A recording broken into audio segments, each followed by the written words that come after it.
Nesses últimos programas, nós temos falado sobre o conteúdo da oração do Pai Nosso, que é uma oração que nos apresenta os itens que fazem parte da verdadeira comunhão com Deus, dessa comunhão com Deus que é mediada pelo Evangelho. Então, nós vimos nos programas anteriores que essa oração deve pressupor o Pai, que quando o cristão ora, está se dirigindo a um ser amável, doce, interessado na sua felicidade, aquele que lhe é mais íntimo.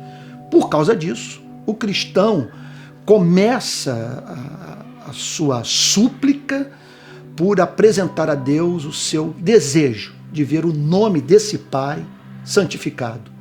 Que esse nome seja honrado, que esse nome seja objeto da reverência humana.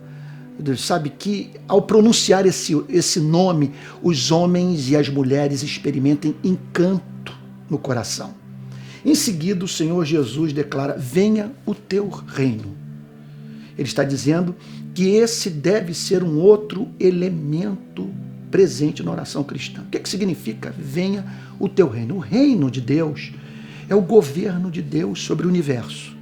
O cristão, portanto, por estar tão encantado com esse Deus, por vê-lo como tão especialmente amável, anela que os demais seres humanos participem dessa alegria. Então, quando ele suplica, venha o reino, ele expressa o desejo de ver homens e mulheres depondo as armas, abandonando a rebelião, se reconciliando com o Rei do Universo, se convertendo, voltando-se, portanto, para Deus em arrependimento e fé, que é o sentido preciso da palavra conversão. Venha o teu reino também tem o sentido dos valores desse reino, que estão especialmente presentes, né, no céu, nesse lugar onde Cristo habita, na presença dos que foram salvos e que morreram. Venha o teu reino expressa o desejo de ver esses valores presentes em alguma extensão aqui no nosso planeta. Por isso que você não tem como dissociar cristianismo, por exemplo, de preocupações de natureza política.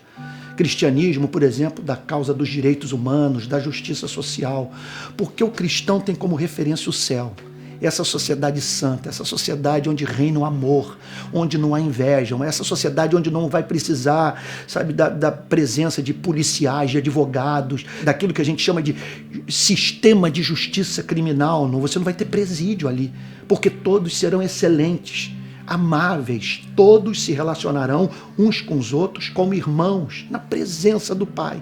Então o cristão olha para isso, sabe? E ele anela por ver essa experiência presente na igreja, com a igreja se transformando numa evidência sociológica da existência de Deus. Mas não apenas isso. Ele tem o desejo de ver esses mesmos valores presentes na sociedade, porque o cristão não se alegra, ou pelo menos não deveria se alegrar, de ver pessoas vivendo vida tão distante do ideal de Deus para as sociedades humanas. Então ele anela por ver a presença desses valores, trazendo mais justiça social, sabe? Diminuindo o fosso entre ricos e pobres, permitindo com que pessoas desenvolvam o seu potencial de seres criados à imagem e semelhança de Deus, e poderia multiplicar os exemplos. Mas, acima de tudo, o cristão anela pela vinda definitiva desse reino, porque a Bíblia declara que um dia esse reino será implantado, um dia Deus não permitirá mais a rebelião. Deus vai fazer oposição à maldade, à mentira, à injustiça, e instaurará um reino de justiça e de verdade. A Bíblia chega ao ponto de declarar que todo joelho se dobrará, toda língua confessará que Jesus Cristo é o Senhor. Portanto, o cristão é alguém que, quando ora, suplica pela vinda final daquilo que em teologia é chamado de parousia, a presença final de Cristo, do Cristo que não virá mais para parar numa manjedoura e da manjedoura ser levado para o Calvário, mas um Cristo que virá para vencer, um Cristo que virá para estabelecer definitivamente a vontade de Deus no reino dos homens. Então o cristão ora por isso. Ele ora por isso quando vê uma criança com leucemia. Ele ora por isso quando vê uma pessoa que sofreu um acidente e que se tornou portadora de sequelas profundamente limitadoras de sua vida. Ele ora por isso quando vê a exploração. Ele ora por isso quando toma consciência que há bilhões de miseráveis e de pessoas vivendo na pobreza, sabe? Então ele ora, Senhor, dá fim. Inicia uma nova era.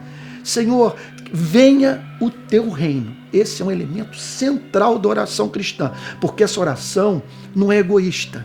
Essa oração não é autocentrada. Essa oração tem preocupação com o bem-estar da humanidade e com a glória de Deus.